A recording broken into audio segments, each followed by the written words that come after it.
Your posts mentioned the involvement of European mercenaries in DRC. Can you elaborate on who these mercenaries are, who is employing them, and what their impact has been on the conflict?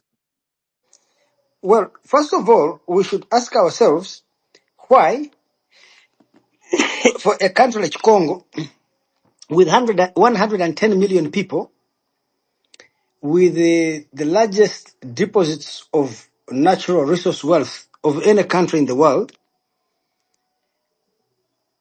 60 years since independence, now it is 65 years since independence, it cannot build its own army to defend itself. It's very difficult to explain that.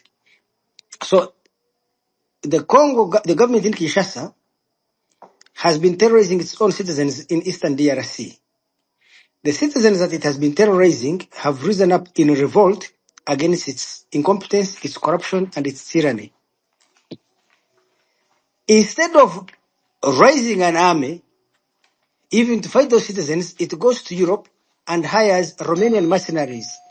These Romanian mercenaries were ultimately surrounded, disarmed, and they have surrendered to the M23. This is a very significant event in the history of Africa and the history of the Congo. Throughout the 1960s, the Congo always had mercenaries to fight its wars. And these mercenaries always won against Congolese who rose in revolt against the different bad governments it has had. So this is the first time an African rebel group has risen, fought, and defeated European mercenaries on African soil. So I consider this to be an event of great historic importance. M23 have demonstrated that European involvement in African affairs can no longer go unchallenged and can no longer win. The second thing is the government of Congo unable to, it taxes the people of Congo, sells their mineral wealth, raises money, its elites spend that money abroad, so it invites South Africa and other countries to come and defend it. Again, they themselves have been neutralized by M23. So the people of Congo have shown that foreign mercenaries and even foreign governments cannot succeed in stopping their struggle for freedom, for dignity, and for citizenship. I think that is quite historically important. The second thing maybe us as Africans we should think about is the Congolese are in Kinshasa busy banning the embassies of foreign countries, but let me mention specifically Uganda and Rwanda. Why are they demonstrating against Uganda and Rwanda and not against their own government, which has failed to perform its functions and its duties? Rwanda is one, you need 88 Rwandas to form one Congo. Rwanda's geographic territory is about 28,000 square kilometers. Congo is 2.4 million. So it is Rwanda times 88, almost 100 to get one Congo. Rwanda's population is just 14 million. Congo's population is 110 million. Uganda is 240,000 square kilometers. So it is, Congo is 10 times larger than Uganda. Uganda's population is 46 million. Congo is 110. How can these small countries be a problem to Congo with all its resources and all its population? So if I was a Congolese citizen in Kinshasa, I would be burning down the State House and saying you have failed us because you have more people, more resources, more everything than these other countries we claim are destabilizing Congo, most especially Rwanda, which is so angry about. Rwanda is too small. So I am disappointed that the people of Congo are not able to hold accountable the very government that is responsible for the mess they are in, and instead they are attacking the governments that are strategic allies in trying to fix the problems of Congo. Thank you so much. As you were speaking, I could feel like my heart is pumping fast because you are speaking exactly what is in my heart. The number two question. This is the problem Africa faces, that we are always fighting the wrong enemy. That's right. The enemy is right in front of you. By the way, I should also tell you that the Congolese ambassador to the UN, personally, that lady, she went on record and said they are going to mobilize the street to show the costs of foreign interference. So also remember that these attacks on the embassies are organized by the government of Congo, and an attack on an embassy of a country is an attack on the territorial integrity of that country.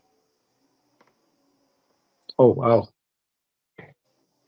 You remember even when Rukwebo was trying to remove MONUSCO, he organized the young people to attack the MONUSCO, and they killed a lot of them. But nobody spoke because the so-called international community wanted to increase the mandate of the MONUSCO in Congo. That's true. Wow. Yes, So we the had question number. reports.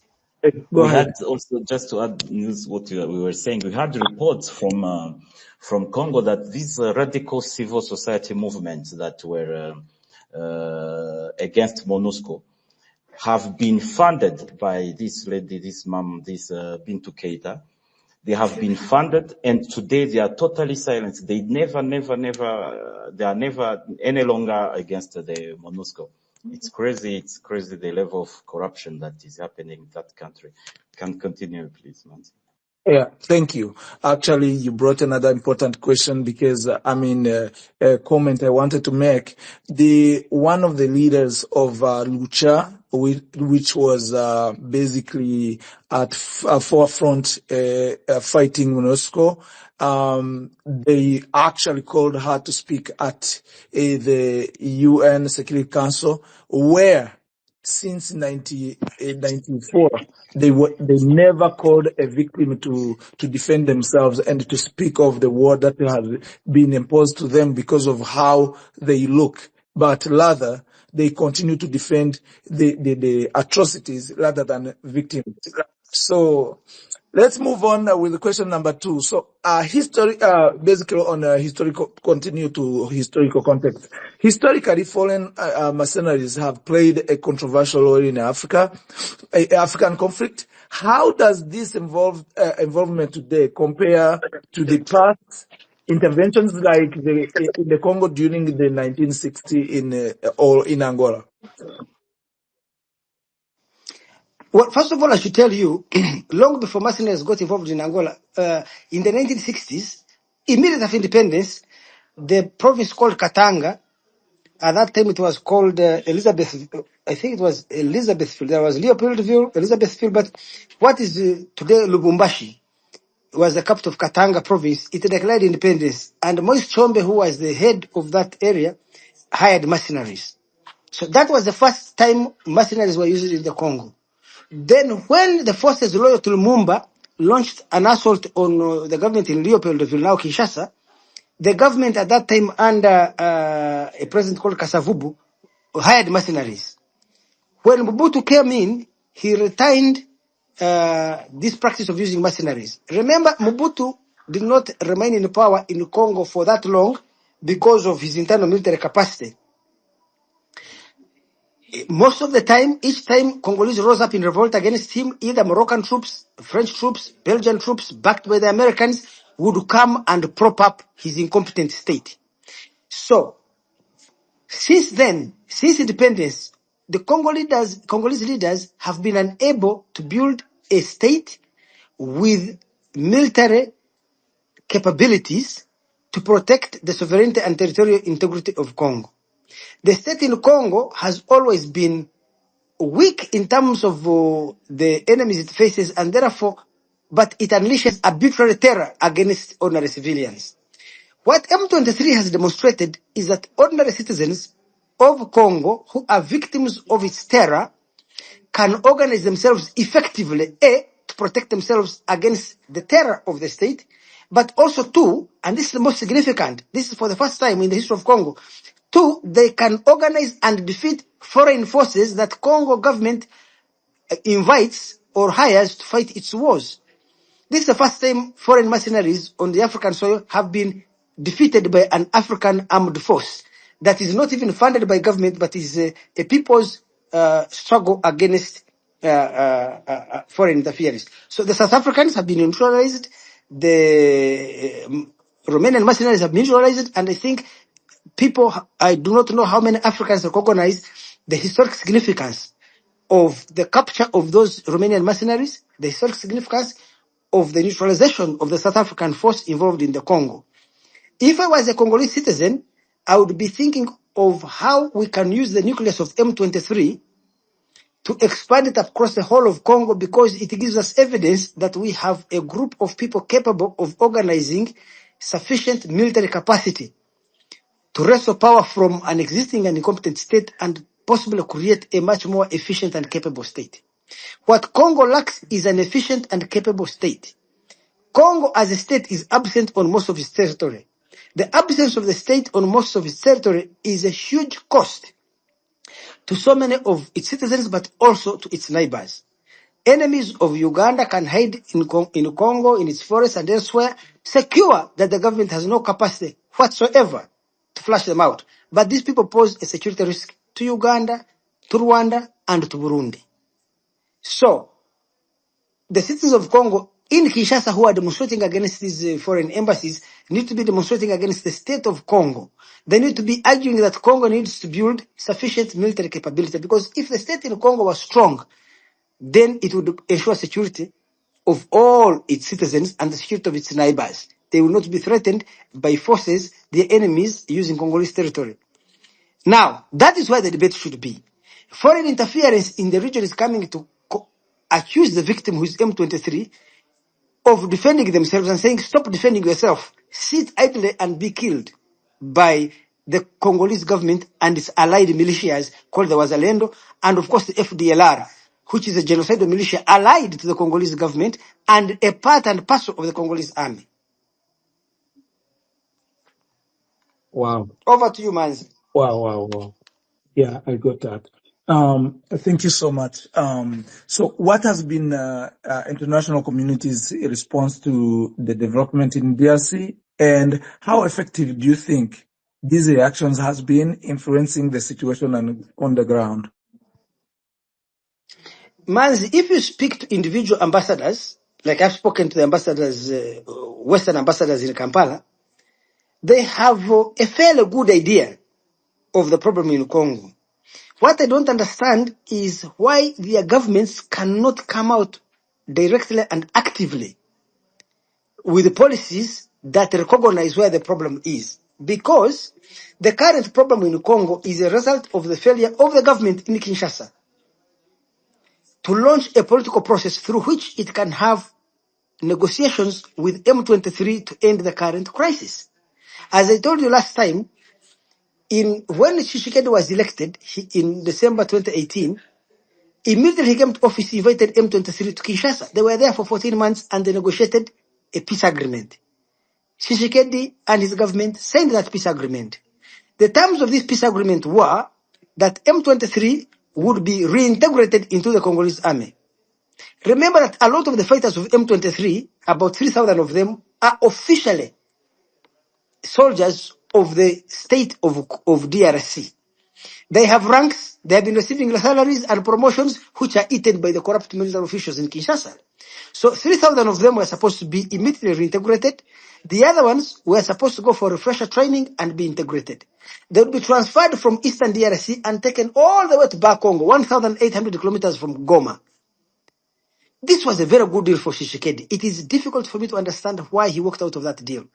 Now, when these M23 soldiers surrendered their arms to the Congolese government, assembled at the place where they were supposed to be given transportation and taken to Bakongo, when they were there and armed, the Congolese army, without notice, without provocation, attacked them. That is what launched the current struggle. When it attacked them, they responded by also rearming and fighting back. Then the East African community intervened. When Congo joined the East African community, Tshisekedi attended a meeting in Nairobi with East African leaders. He signed the East African community said, look, M23 have legitimate grievances and legitimate demands. We encourage you to resume talks with them with a view to finding a political solution to this military conflict. A military solution is not possible nor desirable. So, go back to the negotiating table. Tshisekedi agreed and signed the agreement. After signing the agreement, the East African community gave sent a force to stand between M23 and the Congolese government so that there's no fighting until they implement the terms of this agreement. Without notice, without courtesy, Tshisekedi dismissed the East African force from Congo, and that's how M23 is. Since he dismissed it in December 2023, you can clearly see M23 is attacking. These are the facts. Now, you ask me about Western countries. Western countries, for some reason I cannot understand, and are very timid to make this very clear to Tshisekedi, to even speak. I saw the British High Commissioner raise some of these issues during the UN Security Council meeting.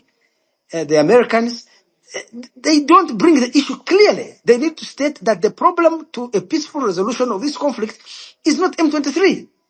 It is the government in Kinshasa. I should tell you, Maz, I hope I told you this last time.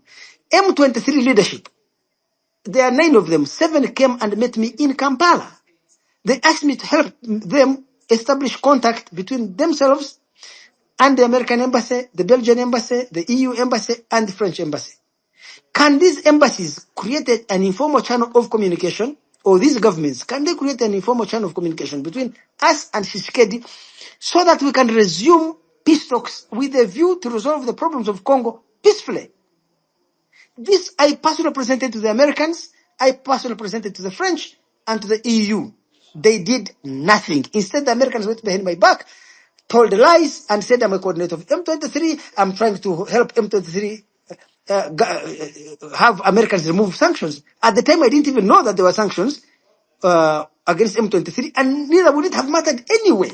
Because if M23 want to negotiate a negotiated settlement with Kinshasa, I am always ready to help, even if it means I, Andrew Mwenda, going to the ICC, being tried, sentenced, and executed. I will fly, I will buy my own ticket, I go to the Hague, get tried, I will walk myself to the guillotine or to the firing squad, and they shoot me. I swear to God, if God exists, he can be my witness because he would read my heart. I am willing to die, even today, defending the idea that Congo's problems can be solved through a political negotiation like that. So, it is Tshisekedi who has refused political negotiations. His failure to accept negotiating with M23 has led to the current military confrontation. And he is the biggest loser. It's difficult for me, as a human being and as an African, to understand what it is in Kinshasa that makes the president of Congo take consistently self-defeating decisions and actions. Had he kept the East African force, nothing would have happened. So, European countries and the United States need to come out clearly and state, look, a military solution to this conflict is neither desirable nor possible for you, Mr. Tshisekedi. We encourage you to immediately have talks with M23. Now, Maz, let me review you something very important. On Monday, last week, I was in Kigali. I had a conversation with President Kagame. President Kagame told me, look, Andrew, there were attempts by Uganda to talk to Kinshasa. Can you talk to Tshisekedi? President Kagame told me, any one time I am willing to receive a telephone call from Tshisekedi. I will not call him, but if he calls me, I'm willing to talk to him. Now, through your show, I hope Tshisekedi is able to hear. Please pick a phone, call President Kagame. He is a strategic ally.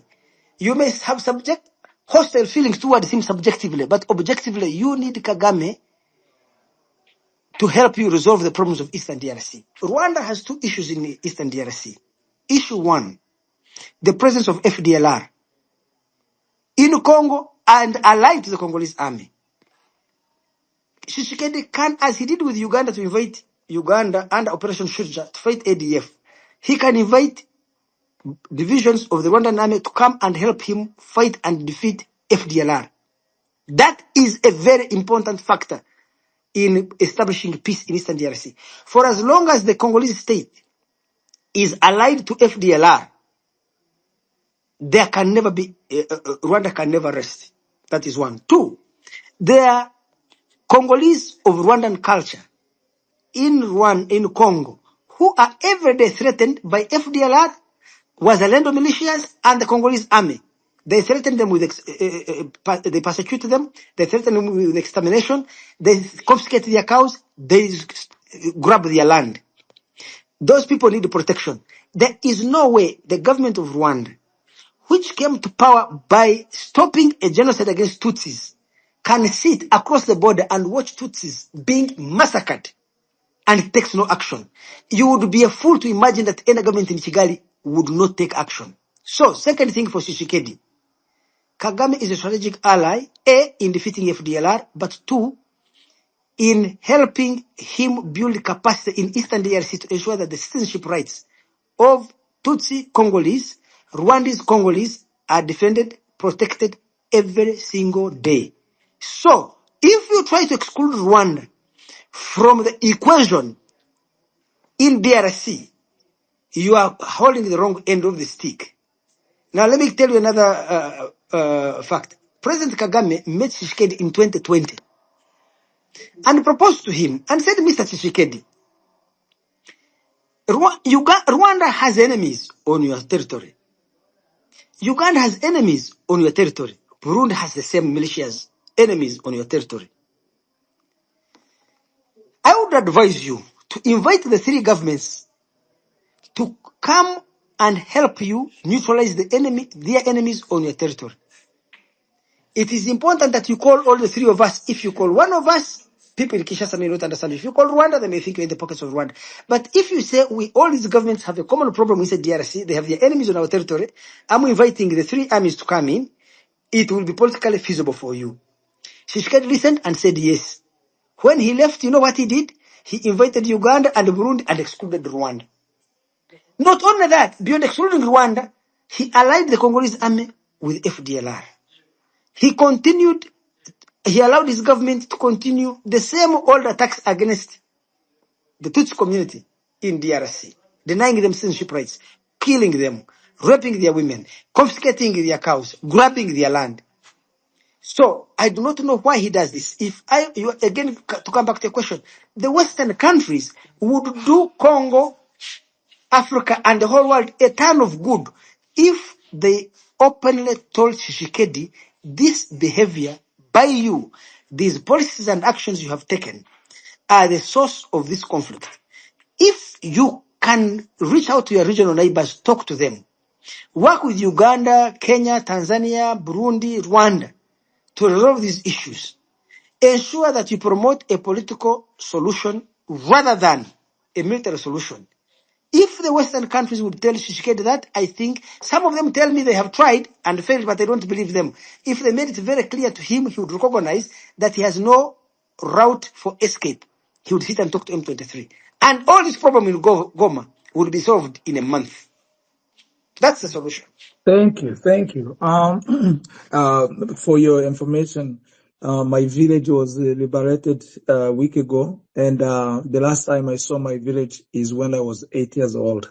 I am almost 40 years Imagine old. that. Yeah, I'm almost 40 years old. It's something that people don't tend to understand.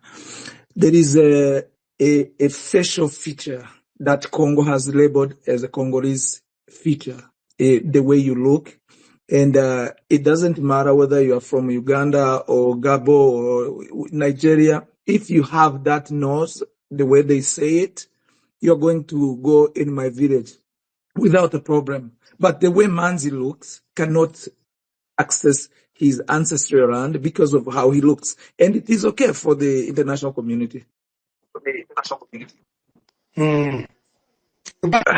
So, go ahead. What is your question? My question number 6 is, there are allegations of Rwanda supporting M23. How do you see Rwanda's involvement in this conflict? And what does it mean for the regional dynamics? Well, you see, to be honest with you, Manzi, I have no evidence to the effect that Rwanda is supporting M23.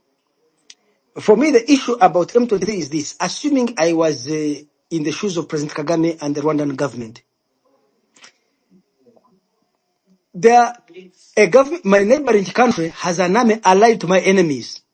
These enemies are threatening a community I share a common culture with in DRC to exterminate it. They are threatening my security and the security of my ethnic cousins. What would I do? If I was Rwanda, I would, without any doubt, support M23. A, to ensure that they neutralize the FDLR. B, to ensure that they protect the community, the Tutsi community in DRC from genocide orchestrated by the state of Congo and its Wazalendo militias. So I don't know what the facts are. From a strategic point of view, Rwanda has every reason, every right, every justification, every incentive to support M23. And if Rwanda did not support M23, I would feel so disappointed that Rwanda would leave M23 to be, leave Tutsis in Congo to be exterminated. It sits on its arms and says, okay, for us, in respect for the territorial integrity and sovereignty of Congo, we shall let people there be exterminated. I would be very disappointed too. Rwanda would say, in respect of that, under international law, by the way, I should tell you, Rwanda has a right of hot pursuit. The Rwandan army right now can enter DRC to flush out those FDLR rebels. It has a right. It's called, in international, it's called the right of hot pursuit.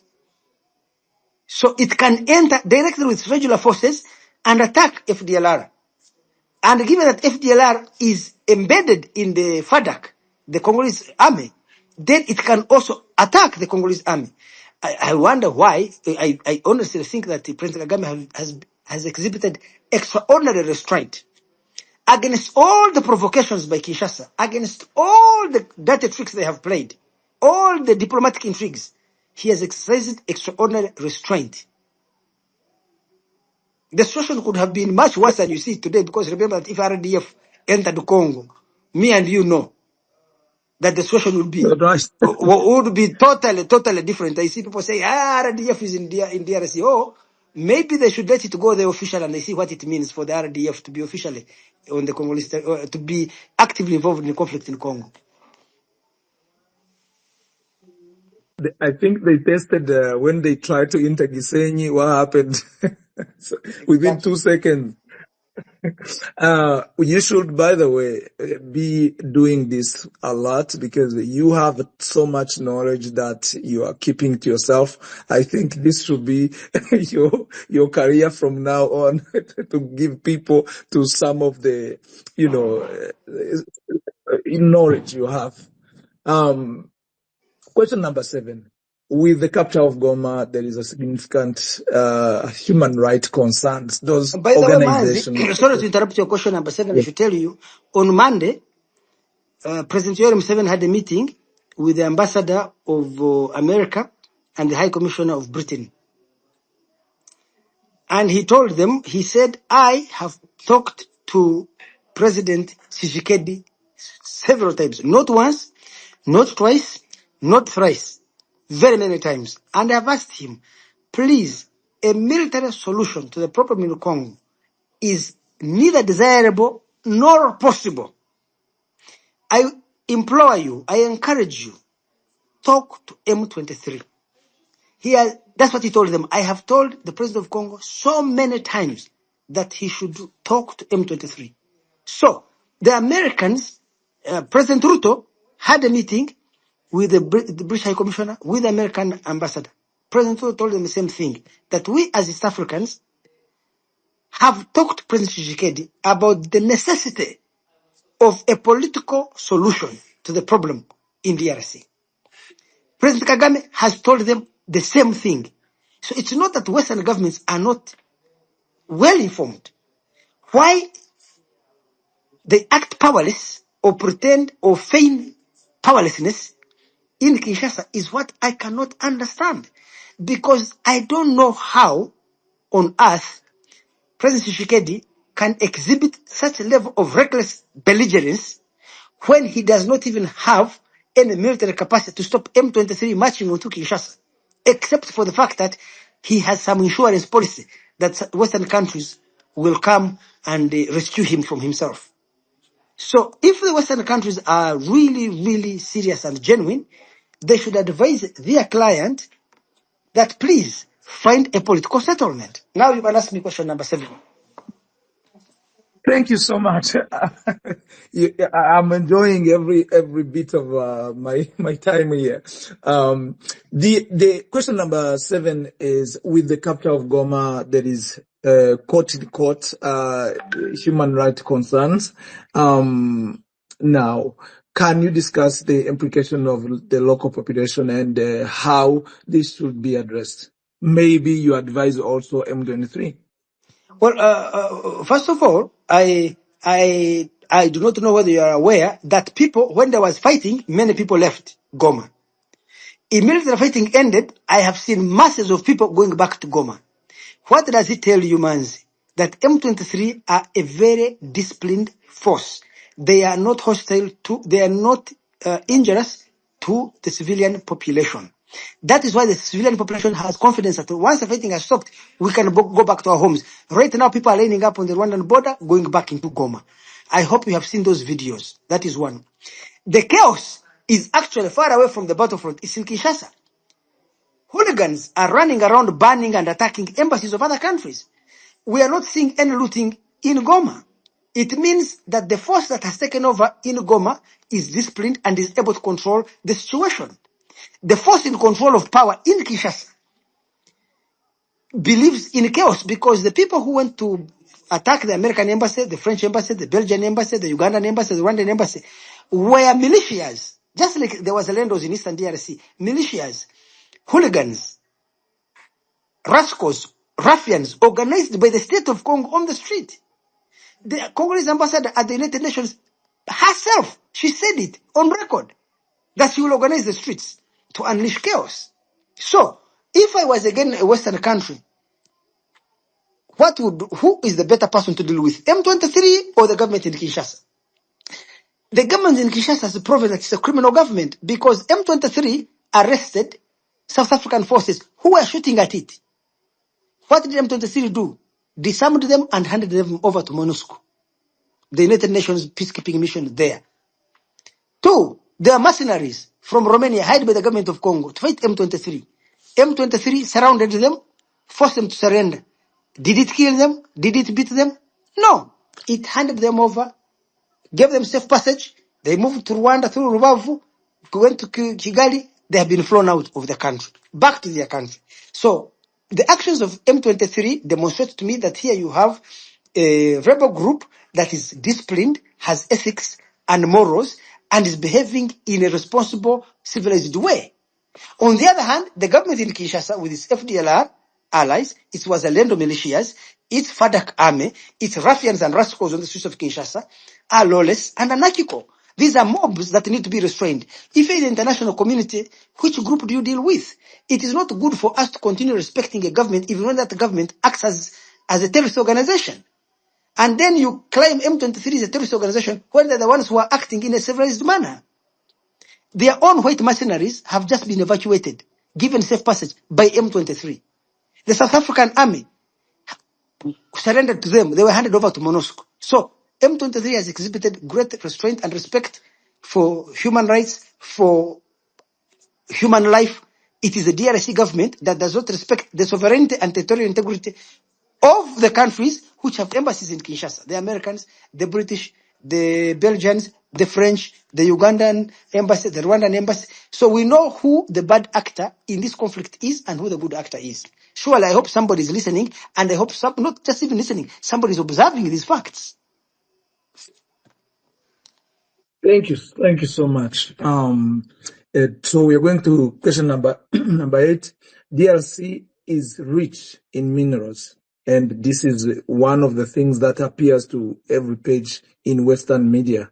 How do you see the economic motivations playing into this conflict, especially considering that the involvement of foreign corporations? I think that Congo's biggest problem, its greatest liability, are its resources.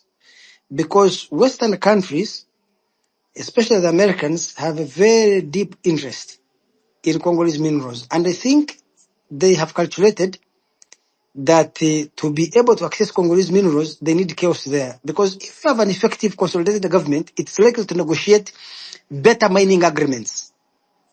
And therefore, their cut will be very, very, very small.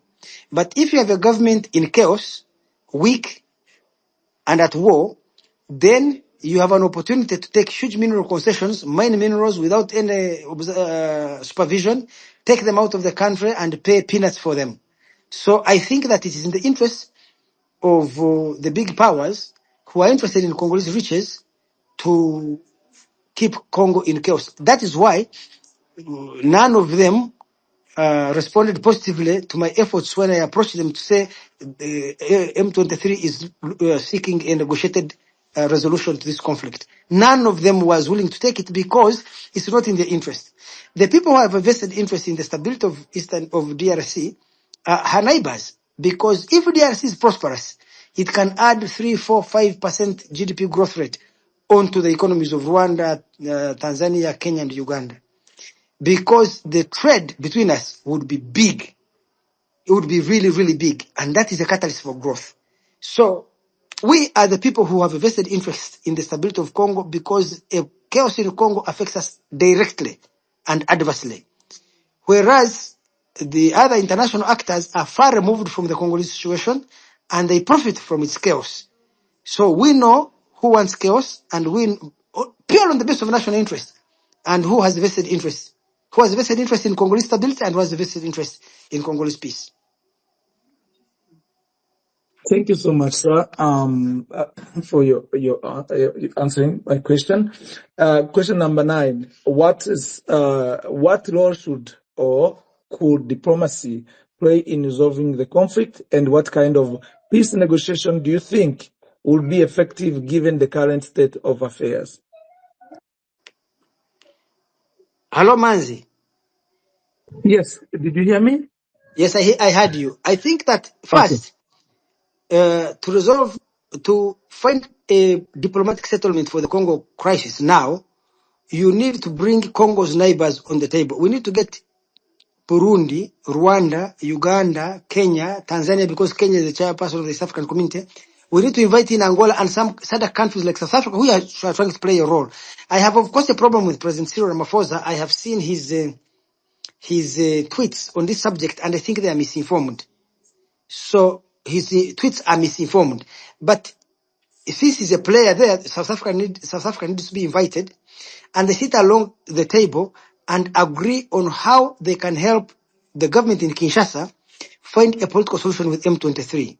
And this solution would involve the following things. One, the government in Kinshasa would have to make it very clear in word and in deed that it will protect the rights of its Banyarwanda citizens, their rights to land, their rights to the cattle, and all other citizenship rights, and will also protect them against the terror of FDLR and its affiliated Wazalendo militias. That is one. The second thing the government of Congo would have to do is it has to guarantee that all enemies of Congolese neighbors on Congolese territory, whether it's Rwanda, Uganda, Burundi, and Burundi, Congo will allow these countries to have their forces in the DRC to work jointly with the Congolese army to eliminate these threats against their neighbors. Now, Manz, here is the problem with my solution. The government in Kinshasa, even before Tshisekedi, when Joseph Kabila was there, has consistently proven that it does not keep its word. It does not honor the agreements it has signed, whether they are bilateral or multilateral, whether they are domestic or international. You get it? So if I am M23, I signed an agreement with you. You breached it without courtesy, so blatantly, without even provocation. If I'm the East African community, we reached an agreement, we even deployed the force. You chased us away without notice or anything. Why should I believe your word? So here is the challenge. That's a challenge to any diplomatic solution in Congo. My solution to that is that if the government of Congo is to enter any new agreement, domestically with M23, internationally with the East Africa and SADC, and the ICGRC, International Conference on the Great Lakes Region, that such an agreement must have two elements. One, it must have an international guarantor, a credible guarantor. And two, such an agreement must state the consequences that would be imposed on Kinshasa if it failed to honor its national and international undertakings. You get me, Manzi? Any agreement Congo I'm getting you. signs must have two elements. It must have a guarantor. And that guarantor must guarantee that Kinshasa will uphold the agreement failure of which this is the evil that will be visited upon you. The consequences, the negative consequences you will face because you have breached your international and national obligations under these agreements. Because Congo has made international and national agreements worthless. You sign an agreement, Congo signed an agreement with ICGRC here in Kampala to integrate the M23 into the Congolese army. This is in 2014, 2015 there. It worked out of that agreement without without notice, without provocation. It signed an agreement with M23 domestically in 2021 or 2022. Tshisekedi breached that agreement, even attacked M23 when they were even unarmed. They had already been disarmed. They had assembled to be taken to Bar Congo. They were attacked. So this is a government that has proven it lacks credibility. It cannot honor its own agreements, and therefore any future agreement, there must be action agreed to, and that action must be credible, and the guarantor must be a credible guarantor. And the international community should all sign on it. Maybe even the United Nations should sign on it. That if Congo fails, governments like Uganda, Rwanda, Angola should be able to directly intervene to enforce the agreement. So if that is not possible under international law, then I think that they should leave Tshisekedi to his own fate. Yes, Thank you man. very much. My last question is, then probably I greet my friend Sophia, journalist in one of the biggest South African network. Welcome. So my last question, and maybe a bonus, and also other people will be able to ask. Looking forward, how do you envision the idea of pan-africanism particularly in response to the conflicts like the one in DRC, where local, regional, and international interest collides?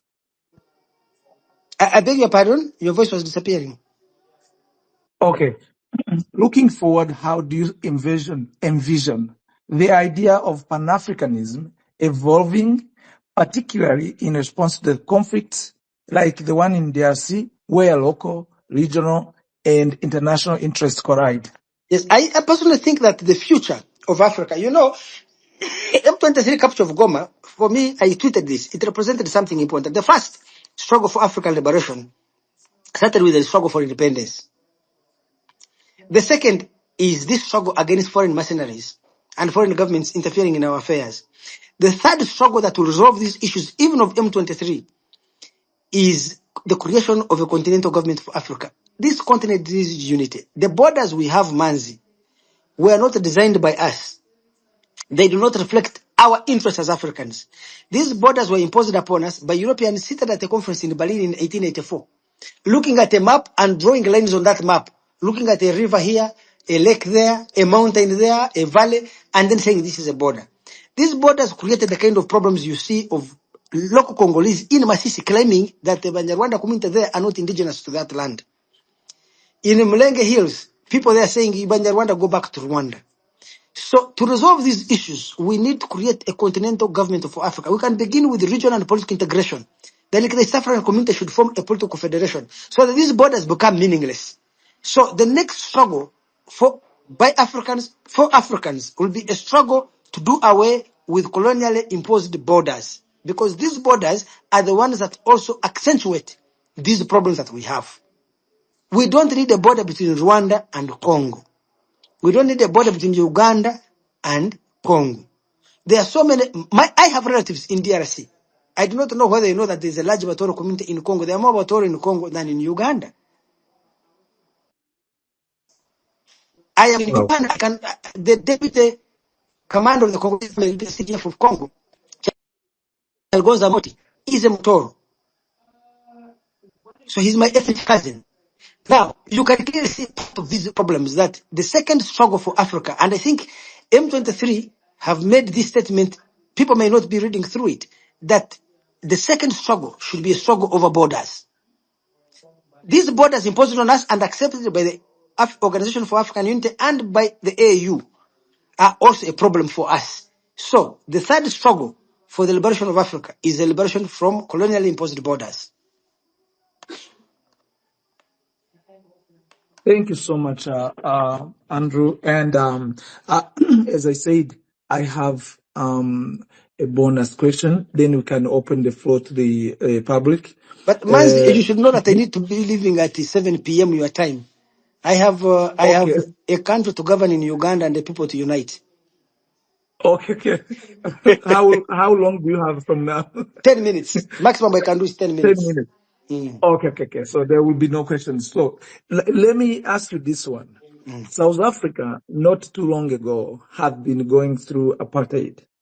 And I want you to basically put this question, the question of Tutsi and one of the South African that time. And now, what do you think South Africa, the role that South Africa should have been playing in Congo, given its historical background, and also touch to recently we saw South Africa taking Israel to court for basically what it labeled as a genocide. But we know we are going through the same in DRC. Why South Africa went to defend Palestinian and failed to defend Tutsi right across the region?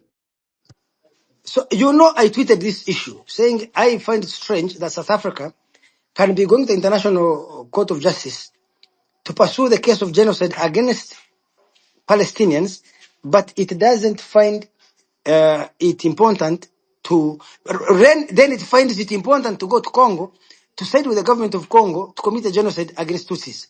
I find that strange. Did you see my tweet? Yes, I did. Yes. So for South Africa, it's difficult for me to understand. I don't know whether they have misread the situation in Congo, that they have consumed the Tshisekedi's propaganda, line, hook, and sinker, whether they have, and which is likely the case, they have economic interests there that are driving their policy and therefore making them blind to the moral implications of their action. I really have no idea. I will need to go to Pretoria and talk to Cyril Ramaphosa for me to know what is his motivation. Maybe talk to people around him and understand. But I find it strange and morally hypocritical for them to fight for the rights of Palestinians against genocide and side with the Congolese government to commit genocide against Tutsis in Congo. It is both depressing but also illuminating. Illuminating in the sense that here there could be economic interests that are driving individuals in South Africa to take these kinds of decisions. Thank you so much, oldest man So of the am I camp. allowed to leave because it's coming to 7 p.m. the time I'm supposed to leave? Yes. Thank you so Yes, much sir. for Thank you hosting so me. much. Thank you. I will give 1 second to Claude so he can also say goodbye to you. And we appreciate your knowledge and just the time you shared with us. We really appreciated you. Thank you. Yes. Mwenda, our special guest, thank you so much for your insight tonight and for the clarifications of these new developments in the city of Goma. We really thank you for sharing your experience and the expertise of the region. Pour nos auditeurs en français, nous vous disons que, comme on l'avait dit, notre invité ne parlait pas anglais, ne parle pas français, mais ce que vous devez savoir, c'est que il a développé surtout, il a donné ses commentaires selon son expérience sur la région des Grands Lacs. Il s'est focalisé sur cet événement aujourd'hui, qui est l'événement du jour, hein,